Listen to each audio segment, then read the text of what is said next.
Hey guys, this is Cameron, and I'll be giving you a quick overview of the Iliad by Homer. No, this Homer. Now, before I start with Book 1 of the Iliad, we're going to need some background information, because unfortunately the Iliad does not do a good job of covering the Trojan War. In fact, it covers very little of it. The Trojan War is estimated to have lasted 10 years, or 3,650 days. The Iliad, however, only covers 51 of those days. Some quick math reveals that the Iliad only tells about 1.4% of the total Trojan War.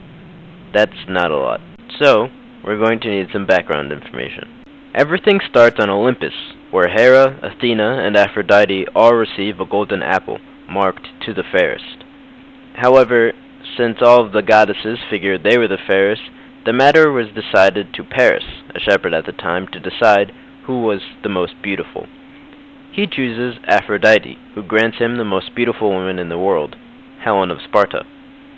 Eventually, Paris ends up traveling all the way to Sparta, where he finally meets Helen and falls in love. However, there's a catch, because Helen is already married to Menelaus. So, when she leaves with Paris back to Troy, Menelaus becomes very upset. With Troy in their sights, he sails across the sea along with his brother, King Agamemnon, and many other Greeks. This sailing was the launch of 1,000 ships, which thus caused the Trojan War, a battle for Helen. Fast forward about 9 years, and we finally reach Book 1 of the Iliad. Book 1 begins after the sacking of the Temple of Apollo. From the temple, King Agamemnon receives Chryseis as his slave. Her father, Chryses, comes to get her back, but he's rejected, so he turns to Apollo for help. Apollo begins wiping out the Greek forces, until finally Agamemnon is forced to return Chryseis to Chryses.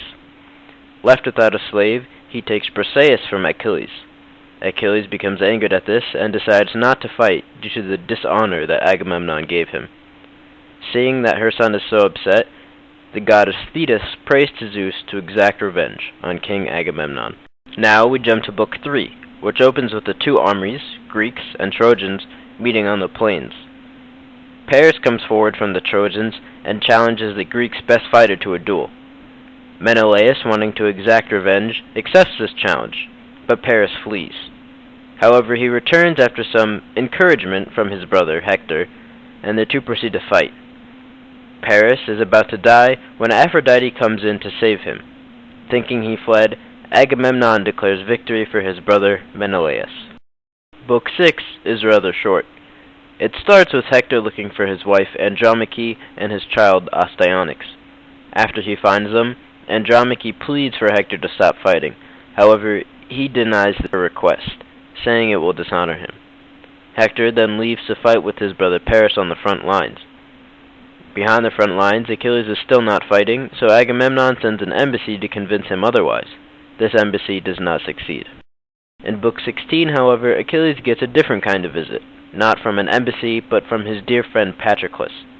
Patroclus is sad at all of the death and injury he sees on the sides of the Greeks, so he wants to go fight. At first, Achilles does not want him to, but eventually he gives him his armor, and Patroclus heads to battle. He does well in combat, killing over 25 men. Then, however, Apollo comes and knocks him out. After that, a Dardanian spears Patroclus, but he still isn't dead. That is, until Hector comes and finishes him off. With his last breath, Patroclus predicts that Achilles will kill Hector. In Book 22, Achilles is ready to do just that.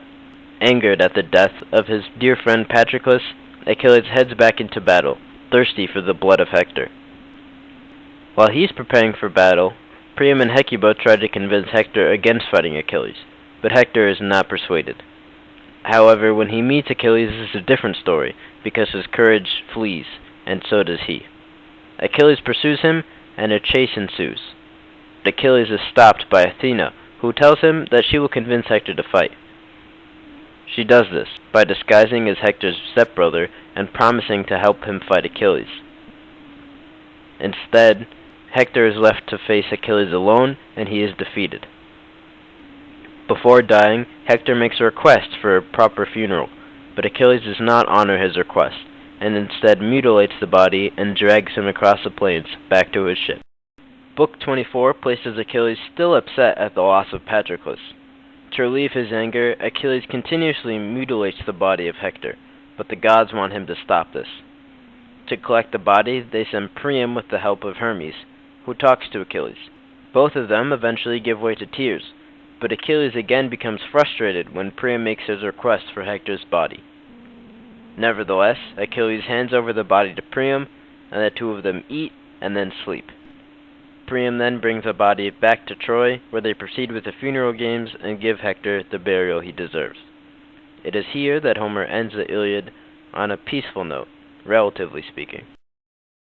While Homer does a good job of making a good literary ending, he doesn't do so well making much of an ending as far as the plot is concerned, so I'll try and make amends and give you some closure. Achilles, everyone's favorite hero, continues to duel in great fights for some time, until eventually he's shot in the heel by Paris. Paris, in turn, is shot by Philoctetes, who uses the bow of Heracles to do so. Helen and Menelaus both survive the war, but they unfortunately meet tragic ends. The king is returned to Sparta, where he is eventually killed. Helen then flees to Rhodes, where she is hung by her good friend Polyxo. Agamemnon is killed by his wife, Clytemnestra, who also kills Cassandra, his servant. Priam is killed not too long after the Iliad and the sacking of Troy.